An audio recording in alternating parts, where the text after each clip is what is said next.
네, 오늘은 사도행전 13장 1절에서 4절 말씀, 제가 말씀을 적으면서 제목으로 교회 운영 원리, 삶의 운영 방식, 그런 것들을 생각했었어요. 성령의 인도함을 받는 방법, 삶, 그동안 꾸준히 제기되었던 질문 중에 하나인데, 오늘 답을 좀 드릴 수 있을 것 같은 본문을 만나서 참 기뻤습니다. 우선 오늘 말씀을 하면서 본문에 나오는 단어 몇 가지를 살펴보고 말씀을 좀 이어갔으면 좋겠어요. 이런 본문에 나오는 단어 같은 것들은 사전에서 여러분들도 인터넷에서 충분히 알아볼 수 있는 단어인데요. 그래서 그렇게 해서 알아봤습니다. 오늘 본문의 흐름을 보면 안디옥 교회에 지도자 5명이 있었다는 말이 나오죠. 그 중에 2명이 떠나가야 될 상황이 되었어요. 그 상황은 예배와 금식 이후에 바나바와 사울, 즉 바울이 되는 사람이 따로 세움을 받았고, 하나님이 내가 어떤 일을 할 거야 라는 말을 교회 공동체에 전달하는 모습을 볼 수가 있습니다. 그래서 그들은 안디옥 교회를 떠나게 되는 그 과정이 이루어지는데요. 그 과정에서 보냈다라는 단어가 2번 반복되죠. 하나님이 그들이 보냈다, 그리고 성령이 보냈다라는 2개의 단어가 있는데요. 사도행전 3, 4절에 나오는 말이죠. 이에 금식하며 기도하고 2사람에게 안수하여 보내니라 라는 보내니라, 그리고 2사람이 성령의 보내심을 받아 해서 나오는 보내심, 보내다 라는 2개의 단어가 있는데요. 한국말로 말하면 이것이 2개가 동일한 단어로 쓰여져 있지만 헬라어는 2개가 다른 단어로 쓰여져 있습니다. 3절에 보내다는 아페리산이라고 이제 발음을 하는 단어인데요. 사도행전 저자 누가가 어떻게 사용했는가를 보면 이렇게 사용했어요. 오늘 13절 3절에 오늘의 본문에서 이에 금식하며 기도하고 2사람에게 안수하여 보내니라 라고 한데 나와 있고, 또 누가복음 2장 29절에는 주제여 이제는 말씀하신 대로 종을 편안히 놓아주시는도다 하면서 이렇게 놓아주다 라는 단어로 쓰였고, 사도행전 28장 25절에는 서로 맞지 않여 흩어질 때에 해서 좀 분열로 이제 흩어지는 모습들도 놓아주다 라는 단어를 사용했습니다.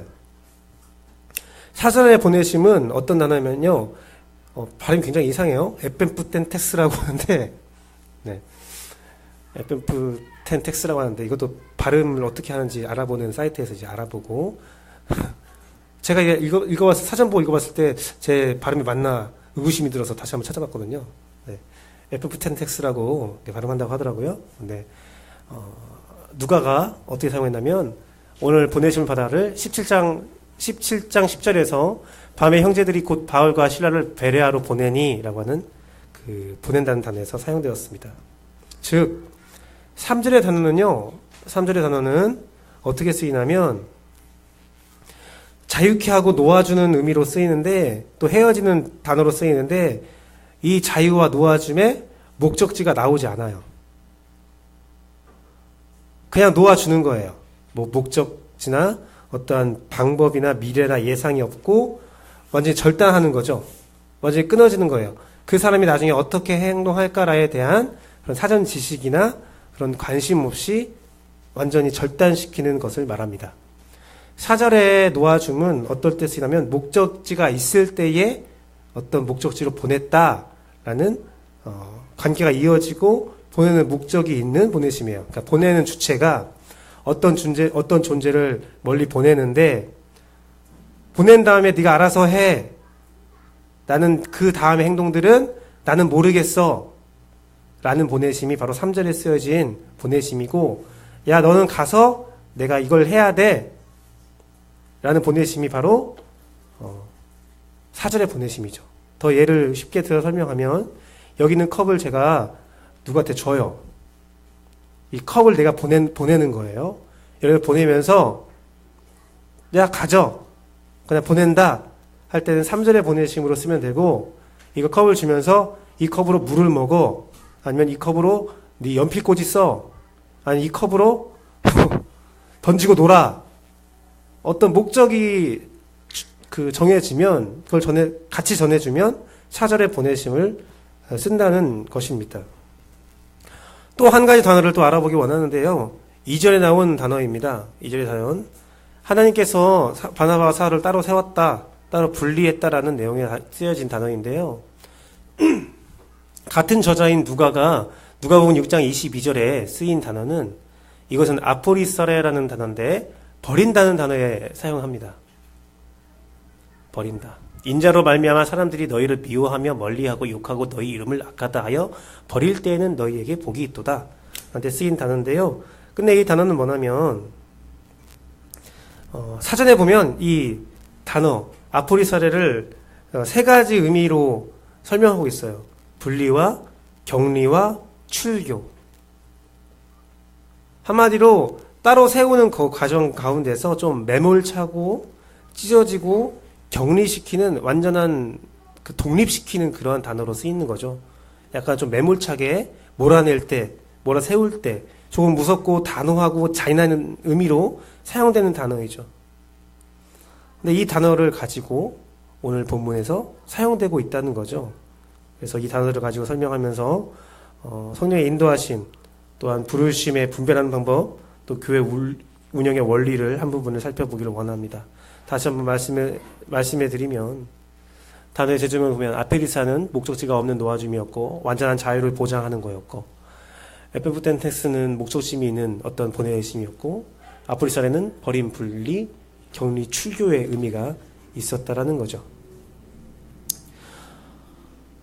오늘 본문에서 첫 번째 나타나는 현상은 성령의 음성을 듣는 모습이 있었습니다. 오늘 본문은 안디옥 교회의 지도자 5이 나열되었어요. 쭉 나열되었어요.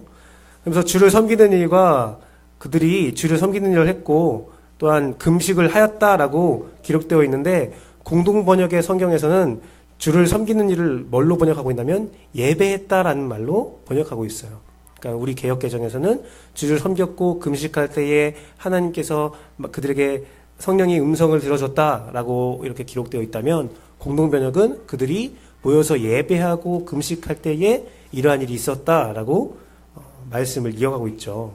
즉 다섯의 교회 지도자들이 예배와 금식을 통하여 성령님의 인도함을 받고 있다는 사실을 우리가 알 수 있습니다. 많은 분들이 성령의 인도함을 어떻게 받을 수 있겠습니까? 그 방법이 무엇입니까? 라고 물어봐요. 정말 여러 가지 방법들이 있죠. 저는 솔직히 말씀드려서 은사 폐지론자가 아닙니다. 그렇다고 은사 신봉론자도 아닙니다. 우리 주 성령님, 하나님, 예수님이 지금도 살아서 역사하신다면 이 성경에 기록된 모든 역사는 오늘날 나에게도 우리에게도 일어날 수 있다라고 저는 믿는 사람입니다. 그래서 성령님은 자신의 주권적인 모습으로 어떤 방법을 통해서도 우리를 인도할 수 있으시죠. 그 가운데는 은사나 기적 같은 일도 일어날 수 있습니다. 기적 같은 것이 좀 그렇죠. 기적이 일어날 수도 있습니다. 일어날 수 있는 거예요. 그런데 가장 보편적이고 성경에서 가장 많이 사용하는 방법, 하나님도 성경을 통해서 가장 많이 사용하는 보편적 방법은 바로 예배 안에서, 말씀 안에서, 또 기도 안에서 인도함이 이루어지는 것입니다. 그래서 성령의 인도함을 받고 싶다라고 하는 사람은 제가 저번에도 말씀드렸지만 그 기회를 많이 늘리면 돼요. 사실은 기회를 많이 늘리면 돼요. 꼭 예배가 주일 예배만 있는 것이 아니라, 공동체 예배만 있는 것이 아니라 여러분의 삶의 예배가 또 있잖아요. 삶에서 계속 하나님을 묵상하고 하나님은 어떻게 생각하실까 궁금해하고 말씀을 읽고 연구하고 기도하면 성령의 음성을 들을 수 있습니다. 저는 예배도 성령의 음성을 들을 수 없던데요. 그거에 대해서는 제가 뭐라 말할 수 없겠지만, 또 다른 하나님의 인도하심이 있고 그 뜻이 있겠지만, 또는 이런 말은 좀 잔인한 말일 수도 있겠지만 침묵이 또 하나의 하나님의 단어다라는 표현의 방법이다라고 말할 수 있겠지만, 그 말을 들었을 때 많은 분들은 기분이 나쁘시겠죠. 기분이 나쁠 수 있을 것 같아요. 그럼에도 불구하고 그런 말씀을 드릴 수 있겠지만, 어쨌든 우리가 하나님의 음성을 들을 수 있는 가장 보편적인 방법이고 가장 널리 알려진 방법이고 가장 확실한 방법은 예배와 기도라는 거예요. 예배와 기도. 그러면 내가 어떤 음성을 들은 것 같아요. 음성을 들은 것 같아요. 그러면 그 음성이 하나님의 음성인지 어떻게 알 수 있느냐, 확인할 수 있느냐. 오늘 본문에 그대로 나와 있죠. 5명의 교회 지도자들이 같은 음성을 듣고 서로 나누어 보는 거예요. 이것이 정말 맞냐. 검증을 해야 된다는 거죠. 즉 하나님의 음성을 들을 수 있는 방법은 예배와 금식, 기도, 또 객관적인 검증, 그 단계들을 통해서 하나님의 음성을 들을 수 있다는 겁니다. 각 부분들에 대해서 좀 말씀을 드리기 원하는데요. 예배는 주를 섬기는 것이라고 여기에 표현되어 있는데, 예배학의 풀훈 교수는 제가 예배학을 좀 배울 때 그 교과서를 좀 찾아봤어요. 예배가 뭘까? 다시 한번 찾아봤는데, 풀훈 교수는 이렇게 예배에 대해서 설명했습니다. 하나님의 계시와 인간의 응답이 이루어지는 것. 교수라고 해서 굉장히 어려운 단어를 쓸 줄 알았는데 그냥 쉽게 말하더라고요. 하나님의 계시가 있고 인간의 응답이 이루어지는 것. 그게 예배다라는 거예요. 루터교 신학자 피터 브루너 교수는 예배란 우리 주 하나님께서 성령을 통하여 우리에게 말씀하시는 것으로서 인간인 우리는 기도와 찬송으로 그분에게 응답하는 것이다 라고 말했어요. 프론 교수의 말에 좀 더 살을 붙였죠. 하나님이 우리에게 말하고 응답하고 우리는 그거에 응답하는 것이라면 그거에 더 덧붙여서 성령을 통해서 하나님께서 우리에게 말씀하고 계시고 우리는 찬양과 어떤 삶을 통해서 기도를 통해서 그분에게 우리의 말을 화답하는 거다라고 했어요.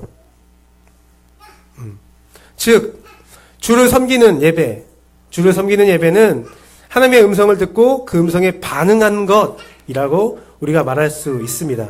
예배는 하나님의 음성을 듣는 일이나 그 음성에 반응하는 인간의 순종이 없다면 그건 예배라고 할 수 없다는 거예요. 그건 제가 말하는 것이 아니라 교수들이 성경을 통해서 예배의 정의를 내린 거죠. 즉 우리의 예배를 한번 돌아봤으면 좋겠어요. 우리의 예배. 여러분 각자의 마음속에 가지고 있던 예배의 정의에 대해서 다시 한번 반성하고 여러분의 예배를 한번 돌아봤으면 좋겠어요. 삶의 예배라고 하는데 여러분 삶의 예배에 어떤 반응들이 있었는가? 내 삶의 예배 혹은 공동체 예배 혹은 개인의 예배에 하나님의 음성을 듣는 것이 있었던가? 하나님의 음성을 들어보려는 노력이 있었던가? 혹은 말씀을 통하여 아니면 어떠한 특별한 일들을 통하여 사람들을 통하여 하나님의 음성을 들었다고 느껴졌을 때에 이게 나에게 주신 하나님의 말씀인 것 같아 라고 느껴졌을 때에 그거에 대한 반응이 있었는가를 반성해보고 우리가 말씀을 계속 이어갔으면 좋겠습니다. 여러분 이 예배 하나님의 음성을 듣고 그 음성에 반응하는 그 예배는 여러 가지 형태로 발전되어 왔습니다. 제가 말씀드린 건 삶의 예배가 아니라 공동체 예배를 좀 말씀드리고자 하는데요. 그 공동체 예배는 여러 가지 형태로 발전되어 왔어요. 그런데 그 발전의 방법을 보면 처음에는 그 예배가 한 집단에 의해서 이루어졌어요. 한 집단에 의해서 하나님의 말씀을 듣고 그 말씀에 우리가 이렇게 반응해야 돼 라는 말을 선포합니다. 그러면 많은 회중들이 그 집단의 말을 듣고 그렇구나 하면서 그 삶을 살아가게 되죠. 회중의 예배로 전달되게 되죠. 전달돼요. 그 한 집단이 말하는 그 말이 신의 뜻이었어요. 그 신의 뜻을 다른 사람들이 검증하거나 들을 수 없었습니다. 그러나 성경에서는 예수 그리스도의 십자가를 통하여 우리는 다 제사장이 되었고 우리는 다 예배를 드릴 수 있는 하나의 주체가 되었다라는 사실을 이미 성경에서 선포하고 있었거든요. 그래서 1500년이 지난 이후에 종교개혁을 통하여 지금의 500년 전에 종교개혁을 통하여 그 한 집단이 예배를 소유하고 있던 것들이 풀리게 되었죠. 그 금제가 풀려서 각 회중에게 다 전달되게 되었습니다. 이제는 우리 모두가 다 제사장이요 각자 한 사람 한 사람이 예배를 드릴 수 있는 주체가 되었습니다. 주체가 되었어요. 말씀이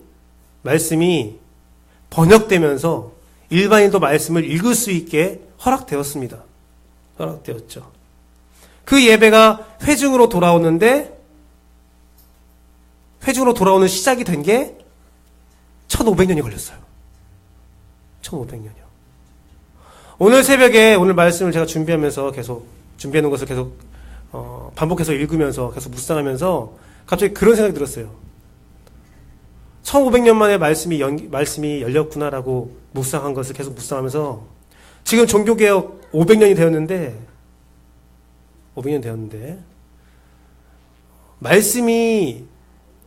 회중들이 말씀을 읽을 수 있는 것이 1500년이 걸렸잖아요. 그런데 회중이 말씀을 보고 자기가 번역하고 자기가 묵상하고 자기가 그 말씀에 대한 묵상에 대한 권위를 소유할 수 있는 것은 그 500년이 지났는데도 아직도 되어 있지 않았구나라는 생각이 들었어요. 우리는 말씀을 읽을 수 있게 된 것만 500년이 지난 거예요. 그런데 오늘날 교회의 예배, 공동체 예배를 보면 또 한 집단에 의해서, 저를 비롯한 사역자들의 집단에 의해서 말씀을 번역하고 말씀을 해석하잖아요. 근데 일반 성도들도 말씀을 해석하고 번역할 수 있어야 되잖아요. 그 말씀이 어떤 의미를 가진지 큐티라고 하죠. 그냥 자기의 그 해석하는 거에 대한 권위를 부여받을 수 있어야 되거든요, 사실요. 그런데 그 권리를 부여받는 것들을 아직 온전히 이루어지지 않고 있지 않는가 라는 생각을 해보게 되었습니다. 일반 회중이 사역자와 동등한 말씀적 권위를 소유할 수 있는 그 마음의 상태에 이르는 것, 하나님과의 1:1 소통이 이루어지는 것은 몇 년이 걸릴까요? 전 좀 빨리 이루어졌으면 좋겠어요. 빨리 이루어졌으면 좋겠어요. 종교의 500년이 지났을 때에 두 학파에서 두 학파라는 것은 어떤 학파가 있다는 거 아니라 그 의견을 제시하는 두 집단이 있다는 거예요. 동일하게 책들을 막 써내고 있어요. 또 어떤 발표들을 하고 있어요. 뭐냐면 종교개혁 500년이 지났는데 그 종교개혁을 일으켰던 사람들에 대해서 긍정적인 평가를 내는 사람들이 있고, 또 한쪽은 부정적인 평가를 내는 사람들이 있어요. 둘 다 맞는 말이죠. 근데 부정적인 평가하는 사람들의 대부분은 어떤 말을 하냐면, 종교개혁을 일으켜놓고도 귀족들과 함께 연합해서 그 기득권은 놓지 않았다. 그것이 거의 그들에 대한 반론의 대부분의 의견들이에요. 그래서 그들이 말하는 것은 지금도 이어지고 있는 사역자들의 교회 권력의 기득권들을 빨리 내려놔야 된다라는 그 주장을 하는 것이죠. 저는 그거에 동의하고요. 그것이 온전히 이루어질 때 우리가 주장하는 삶의 예배가 온전히 이루어진다라고 저는 믿고 있어요. 그래서 여러분들이 삶의 예배를 여러분 삶에서 실천코자 한다면 어떤 일이 필요하냐? 여러분이 집에서 말씀 읽고 기도하고 그걸 통해서 깨달아지는 하나님의 음성에 대한 권위를 스스로에게 부여할 수 있는 마음의 준비 상태가 있어야 돼요. 나는 하나님의 음성을 들을 수 있어. 나는 말씀을 통하여 나를 향한 하나님의 뜻을 알 수 있어. 성경에서 그 모든 것들은 다 이미 허락된 것입니다. 허락된 것이에요. 자, 이제 왜 여러분들이 얼마나 복된 사람인지 알 것 같습니까? 왜 과거에 믿었던 많은 선배들보다 여러분이 왜 복되는지 알 수 있을 것 같아요?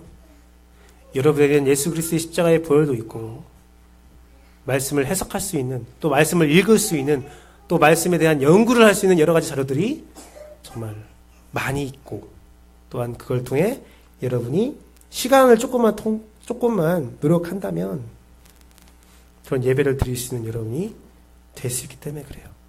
십자가의 보혈을 통하여 이 오랜 시간이 걸려서 약 2000년의 시간이 걸려서 우리는 예배자가 될 수 있는 그런 환경들이 마련됐다는 겁니다. 우리에게는 스스로 말씀을 보고 해석할 수 있고 반응할 수 있는 최적의 예배 환경이 이루어져 있어요. 여러분들은 이 환경을 잘 활용하고 있는지, 성령의 음성을 잘 듣고 있는지,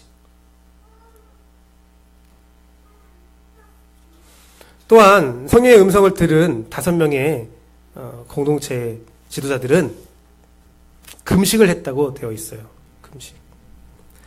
당시 유대인들에게 금식은 하나님을 만나는 연례 행사였어요. 행위였어요.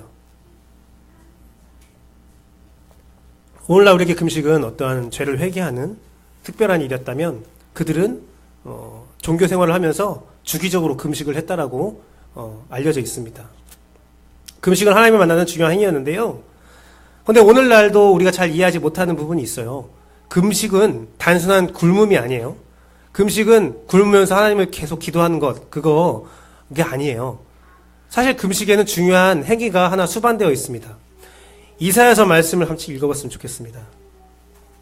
이사야서 말씀 같이 읽어볼게요. 2, 3. 내가 기뻐하는 금식은 흉악의 결박을 풀어주며 멍에의 줄을 끌어주며 압제당하는 자를 자유하게 하며 모든 멍에를 꺾는 것이 아니냐. 또 줄인 자에게 내 양식을 나누어 주며 유리하는 빈민을 집에 들이며 헐벗은 자를 보면 입히며 또 내 굴욕을 피하여 스스로 숨지 아니하는 것이 아니겠느냐. 바로 하나님이 기뻐하는 금식은 자유의 선포가 있고 내 것을 나누어주고 이웃의 부족함을 채워주는 거예요. 즉 쉽게 말하면 하나님이 기뻐하는 금식은 내 것을 비우지 못한 과거를 회개하면서 그 기간 동안에 내 것을 계속 비우면서 내 것을 비우는 것을 그냥 흘려보내는 것이 아니라 내 것을 비우면서 그 비우는 것들을 가지고 이웃들을 채워주는 것이 바로 진정한 하나님이 기뻐하는 금식이라는 거예요. 금식을 하면서 나 이제부터 면복 수련할 거야. 나 금식할 거니까 나 찾지 마. 그게 아니라 금식을 하면 내 이웃에 대한 고통에 대해서 더욱더 긴밀히 여기고 그 고통을 더욱더 긴밀히 느끼고 그 손길을 베푸는 것이 진짜 하나님이 기뻐하는 금식이라는 거죠. 더 쉽게 말하면 내가 그동안 아주 누렸던 먹었던 것들을 금하면서 얻어지는 자원들이 있어요. 그 자원들을 가지고 다른 자가 누리고 먹는데 사용해야 된다는 거예요. 내 욕심과 죄악 혹은 그것이 아니라 할지라도 내가 어떤 것들을 취하면서 또 어떤 자들이 그 욕심을 취하면서 그에 상대적으로 빈곤하게 된 자들을 내 걸로 채워주는 것이 진정한 금식이라는 거죠. 이 금식을 우리가 되게 많이 잘못 생각하고 있어요. 내가 무조건 비우면 돼. 내가 안 하면 돼. 내가 안 쓰면 돼. 뭐 미디어 금식, 뭐 식사 금식, 뭐 여러 가지 금식들을 하면서 그냥 내가 안 하는 것이 금식이야 라고 생각하는데 내가 안 하는 것이 금식이 아니라 내가 안 함으로 얻어지는 남는 재화를 가지고 그 자원을 가지고 부족한 이웃을 돕는 것이 하나님이 기뻐하는 진정한 금식이라는 거예요. 재밌는 일이 저에게 어떤 일이 있었냐면요. 제가 금식 기도를 이제 할 때가 있었어요. 할 때가 있는데, 저 온전한 금식은 못했고, 한 끼, 두 끼 금식을 할 때가 있었었는데, 그때 제가 금식을 하는데 저는 이 말씀을 몰랐었어요. 그냥, 나 이제 금식, 어떤 목적을 가지고 금식을 하려고 합니다. 하나님의 뜻을 들어보려고 합니다. 라고 했을 때, 한 선배가, 동기지만 선배인 그 전도사님이 저에게 이 말씀을 딱 줬어요. 그래. 주면서 어떻게 하냐면 그분이 이 말씀하면서 너 금식 몇 끼 하냐? 그러니까 제가 몇 끼 합니다 하니까 그러면 그 끼니를 먹으면 남는 돈이 있잖아요. 한 달에 생활비가 있잖아요. 그걸로 부족한 자들을 먹여라 라고 하더라고요. 근데 그 부족한 자는 그 전도사님 본인이었는데 제가 그래서 금식하면서 그냥 나 오늘 금식이니까 나 기도실에 들어가서 금식하는 게 아니라 그분을 데리고 맛있는 식사를 대접했어요. 그리고 그 자리에서 앉아갖고 대화하고 교제하고 그들의 기도 제목을 물어보고 그 이후에 또 제 기도실로 가서 제가 기도하고 제가 한 40일을 그렇게 했었거든요. 그때부터 제가 금식이라는 것을 하게 되면 제가 남는 것을 가지고 헌금을 하든 아니면 누굴 도우게 뭘까를 고민해 봐요. 좀 더 베풀려고 하고. 근데 이게 진짜 금식이라는 거죠. 근데 이게 안 된다면 뭐가 되냐면요. 세상을 등지고 사람을 등지고 그냥 내가 금식하게 된다면 이것은 나의 배를 굶게 하면서 어떤 일이 벌어지냐면 나를 더욱더 배고프게 만들어서 함의 음성, 함의 능력을 내가 독식하겠다라는 금식이 돼요. 내가 참고 내 창고를 쌓아놨다가 금식 끝나면 내가 한 번에 다 먹어버리겠다. 그런 금식이 돼요. 진정한 금식은 흘러감이 있는 금식이라는 것을 여러분이 기억했으면 좋겠습니다. 행위가 없는 금식은 빈 거짓 금식이에요. 그래서 예수 그리스도가 바리새인들에게 너희의 금식은 행위가 없는 빈 금식이다 말한 것이 바로 이런 거였어요.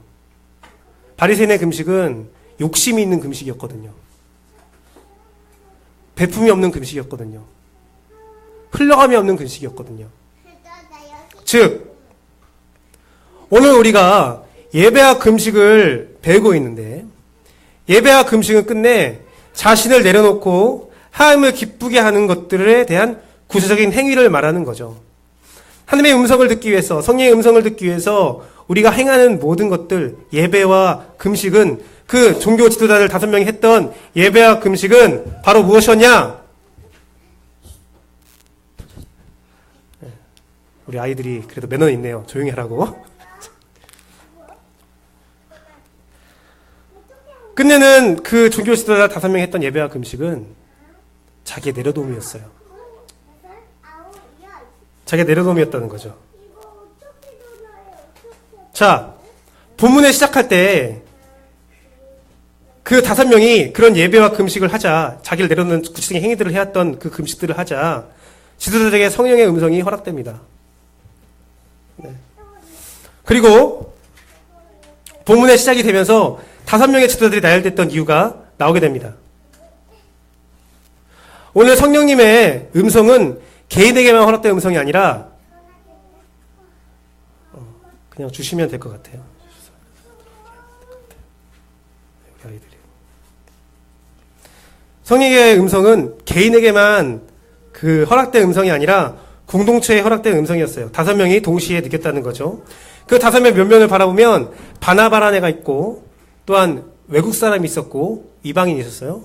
이방인이 있었고, 또 이름이 헬라 이름이 있는 애가 있었어요. 그러니까 그리스에서 온 사람, 또 아프리카에서 온 사람이 있었고, 또 충격적인 이름이 나오죠. 헤롯의 분봉왕의 젖먹이 동생, 헤롯의 친척이 또 있었고, 이제 바울이 있었습니다. 좀 독특한 사람들이었는데요.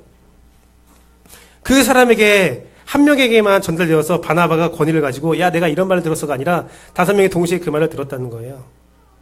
그리고 그 음성에 설득되었다는 거예요. 성령의 음성, 하나님의 음성, 성령의 인도하심, 성령의 분별함을 간구하고 있다면, 또 갈망하고 있다면, 먼저는 우리가 진정한 예배와 금식이 있어야겠고, 그것은 바로 하나님 말씀에 내 것을 비우는 그 순종하는 모습이라고 제가 말씀드렸습니다. 그리고 그러한 일을 위해서, 그러한 일을 할 때 하나님이 여러분에게 각자에게 허락된 시간과 물질을 올바른 곳에 사용할 수 있는 그 행위가 있어야 된다는 거죠. 그리고 마지막으로 음성을 들었을 때 그것을 검증할 수 있어야 된다는 거예요. 나와 함께 기도하는 사람, 나의 동역자들에게 너는 어떻게 생각하니? 너는 혹시 이런 음성에 대해서 같이 기도해보자.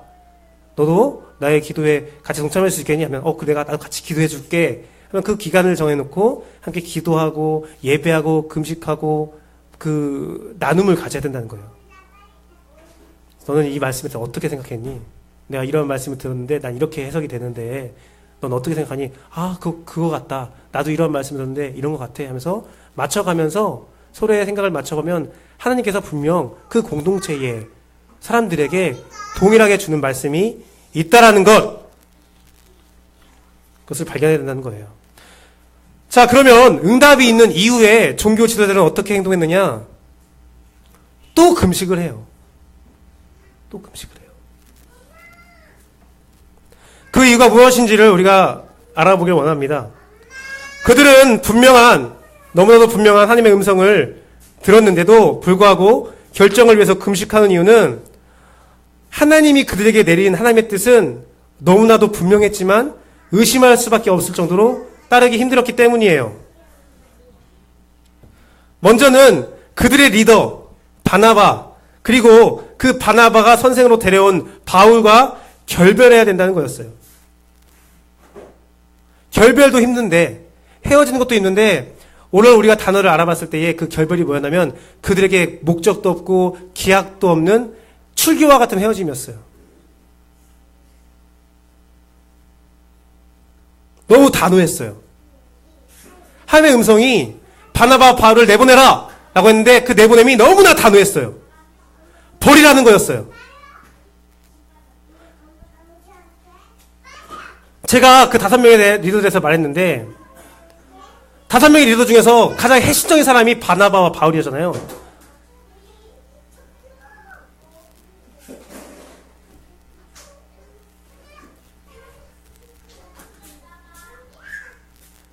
안디옥 교회를 보세요. 안디옥 교회를 보세요. 안디옥 교회를 그리스도인이라고 불리게 했던 그 세움을 했던 것은 12장에 보면 바나바와 바울의 역할이었어요. 말씀을 통해서 우리가 유추할 수 있는 것은 바나바와 바울이 핵심적으로 그 일을 할 때에 그 나머지 세 명의 공동체는 그 이후에 그런 종교회의를 통해서 유입된 이방이라는 것을 우리가 알 수 있어요. 그러면 가장 핵심적인 바나바와 바울을 내보내는 일에 대해서 그들이 쉽게 동의할 수 있을까요? 없었어요. 여기서 한 가지 제가 참고로 말씀드린 것은 이것이 바로 사역과 선교의 핵심적인 원리예요. 사역과 선교의 핵심적인 원리는 교회 공동체가 세워지면 그 공동체를 세우기 위해서 가장 핵심적으로 노력했던 사람이 그 권리를 완전히 이양하고 떠나가는 거예요. 선교의 원리는 원래 그래요. 보십시오. 오늘날 우리 교회 전통적인 교회들 있죠.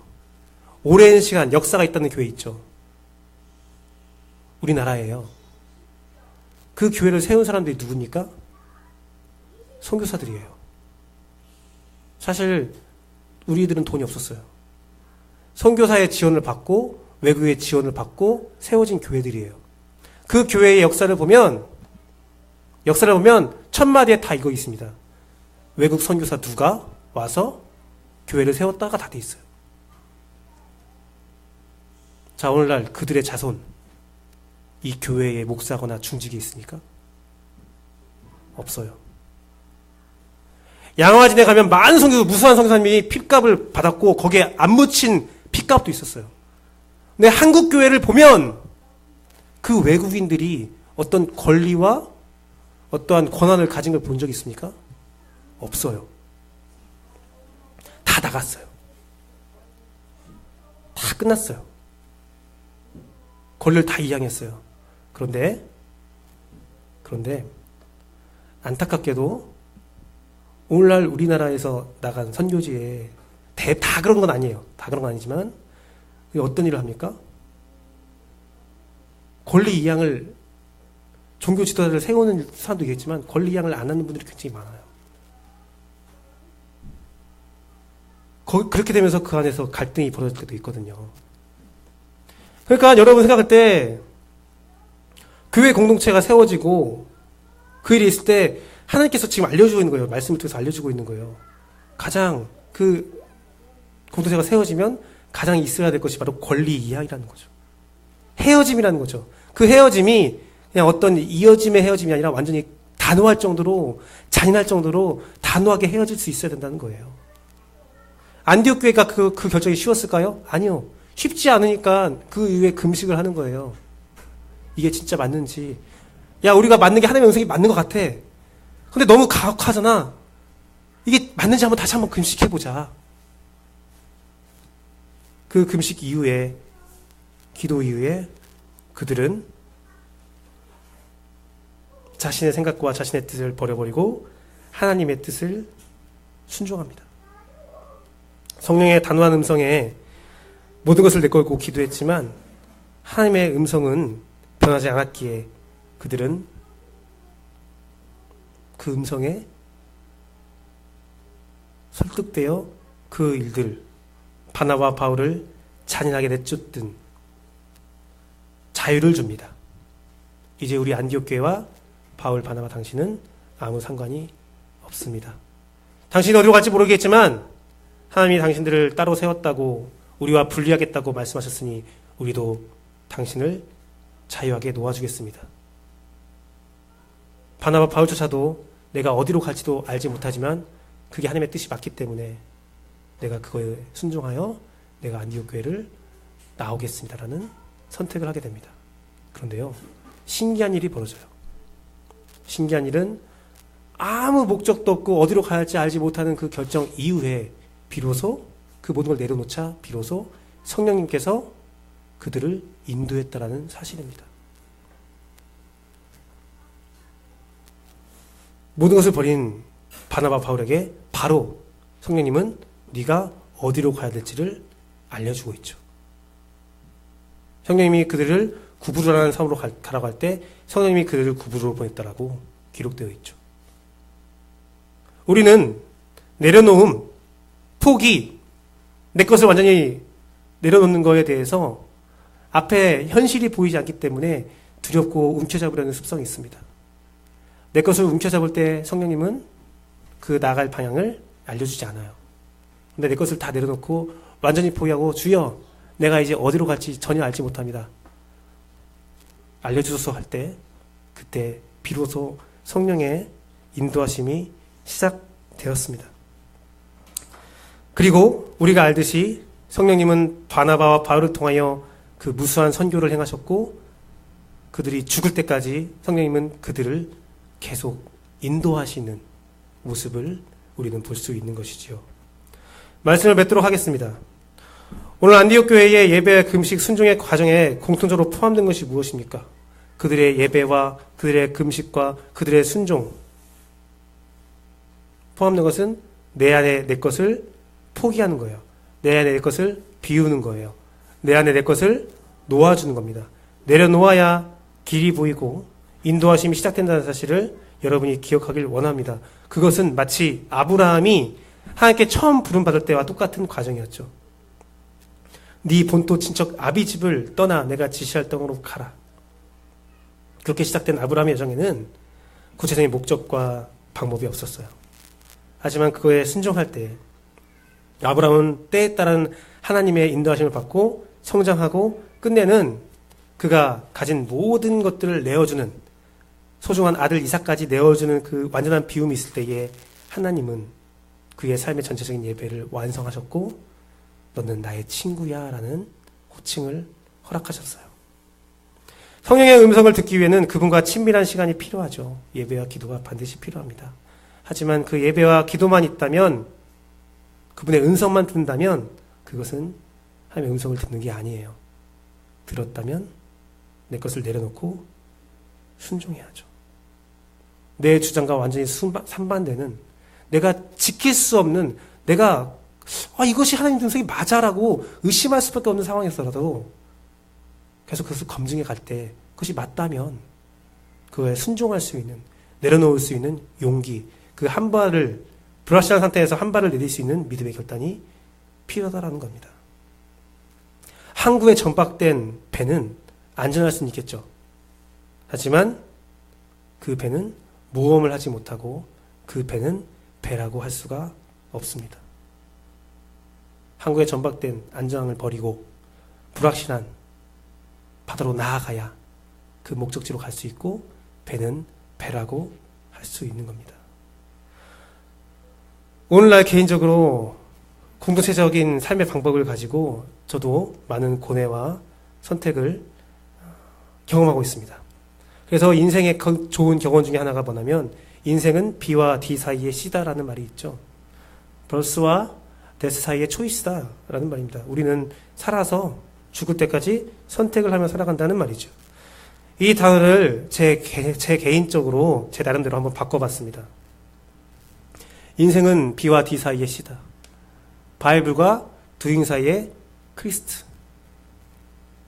말씀을 보고 행해야 할 바가 있는데 그냥 말씀 보고 행하는 것이 끝이 아니라 우리는 계속 말씀을 통해서 계속 행함이 있는데 그 중간에 내 것을 다 버리고 내 것을 내 것을 사투가 나네.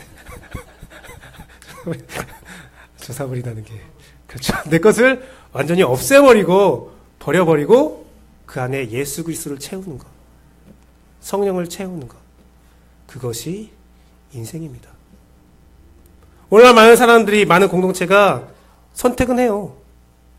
근데 그게 버스와 데스 사이의 초이스라면 그건 그리스도인을 할 수 없어요. 내 선택이 성경적인가? 그리고 그것들을 순종을 행하고 있는가? 그리고 인간적인 술수와 정치와 생각으로 하는 것이 아니라 인간은 하나님의 거대한 뜻에 먼지가 되고 오직 그 안에 예수 그리스도, 그 중심에 예수 그리스도가 세워져 있는가? 그것이 우리의 인생을 참된 인생인가 참되지 않은 인생인가를 가늠하는 중간이 될 거라는 거예요. 바로미터가 될 거라는 거죠. 다른 프로세스, 다른 시스템, 다른 방법 매력적인 것이 많이 있지만 전 여러분들이 이것을 바라봤으면 좋겠어요. 바이블과 doing 사이에 오직 크리스트. 이것이 바로 오늘 여러분과 나눴던 단어들의 조합이지요. 처음 우리가 말씀을 나눌 때 나왔던 조합을 보십시오.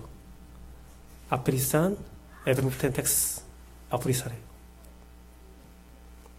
예수 그리스도의 보혈과 성령의 은혜에서 이 세상의 모든 방법과 모든 것들과 완전히 절교하시고, 혹은 목적이 없는 것 같고 내 갈 바를 알지 못하는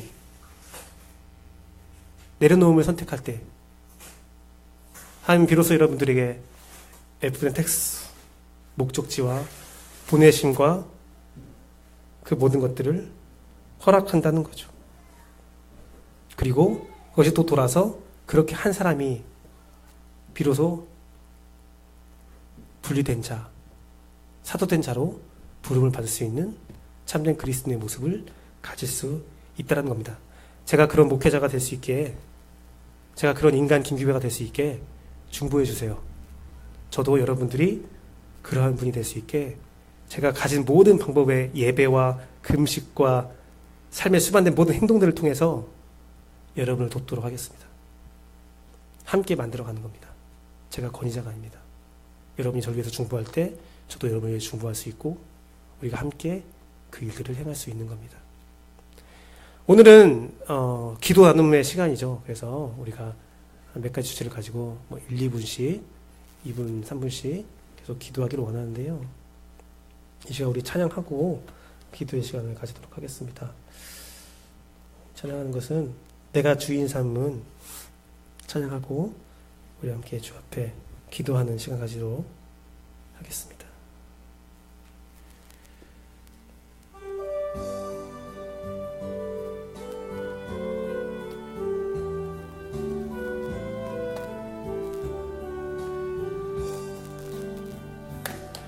내가 주인 삼은 모든 건 내려놓고 내 주 대신 주 앞에 나가 내가 사랑했던 모든 건 내려놓고 주님만 사랑해.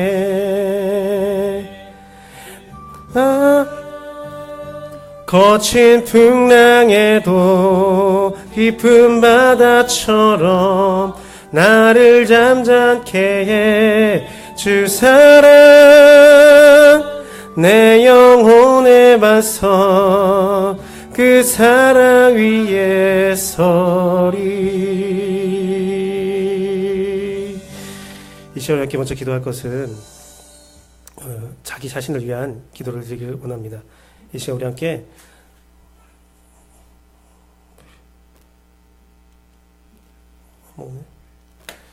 이 시간 우리 기도할 때에 오늘 말씀을